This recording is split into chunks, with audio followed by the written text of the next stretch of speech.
හුඟක් කට්ටිය මගෙන් අහලා තිබුණා මම Mercedes Benz Fashion Week එකට ඇඳපු outfit එක ගැන. Actually මං කියන්නුනේ ජැකට් එක ස්ප්‍රිං ඇන්ඩ් සමර් එකකින්, ෂර්ට් එක ස්ප්‍රිං ඇන්ඩ් සමර් එකකින්, ටයි එකත් ස්ප්‍රිං ඇන්ඩ් සමර් එකකින්. මම ඇත්තටම කරේ spring and summer Christmas shoot එකේ සෙනුරිය ඇඳන් හිටපු outfit එක කියන්නේ චමි ස්ටයිල් කරපු ඒ outfit එක අරගෙන මං ඇඳ විතරයි. මං පොඩි වෙනසක් විතරයි කරේ. මං ටයි එකට කරාබු ටිකක් දැම්මා. මං ඒක දැකලා තිබුණා වෙනත් ස්ටයිලිස් කෙනෙක් කරන දෙයක්.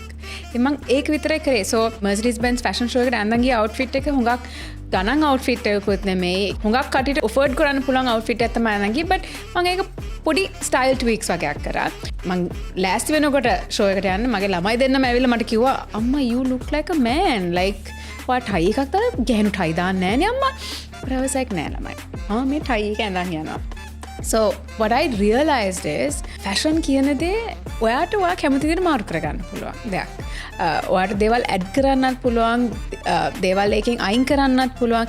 ඒක තමාට යුනික් දෙයක්. and I realized දැන් ඒක මට යුනික් විදිහට මම ගත්තේ හින්දා තමයි ඒ outfit එක මට හරි ගියේ. At one point I was considering මම මේකට skirt එකක් අඳින්නද pant එකක් නැතුව. That was also a possibility. stylish වෙන්න හුඟක් සල්ලි වේදම් කරන්න ඕනේ නැහැ. ඒක ස්ටයිලිෂ් වෙන්න පුළුවන් හරිම affordable දේවලින්, but you have to know your body. තමාගේ ඇඟට ගැලපෙන දේ කරපු ගාම it becomes a killer outfit.